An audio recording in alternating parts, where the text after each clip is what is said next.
అబ్బా ఎవరు చేసుకోరా, నువ్వేది స్పెషల్గా చూపిస్తున్నావు అనుకుంటారేమో. ఇది చాలా అంటే చాలా స్పెషల్ రెసిపీ, అందరూ చేసుకునేదే, బట్ నేను డిఫరెంట్గా చేసి చూపిస్తున్నాను. ఒక్కసారి చేశారంటే మాత్రం మీరు వదలరు, నన్ను నమ్మండి.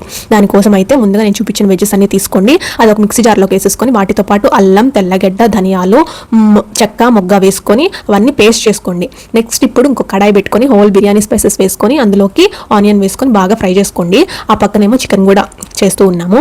ఇది వచ్చేసి సాల్ట్ యాడ్ చేశారనుకోండి త్వరగా ఫ్రై అయిపోతాయి అనమాట. ఇప్పుడు టొమాటోస్, చిల్లీస్ కూడా యాడ్ చేసుకొని అవి కూడా బాగా ఫ్రై అయిన తర్వాత ఇందాక మనం తీసి పెట్టుకున్న పేస్ట్ ఉంది కదా, ఆ పేస్ట్ కూడా యాడ్ చేసేసుకోండి. ఈ పేస్ట్ అండి దీంట్లోకి మెయిన్ ఎలివేషన్ పార్ట్. ఈ పేస్ట్ వేసారంటే పులావ్ అద్దరిపోతుంది అంతే. నాకు దమ్ము ఇవన్నీ కూడా అంత నచ్చవు, కానీ ఇలాగ పులావ్ చేసుకొని తింటే మాత్రం అద్దరిపోతుంది.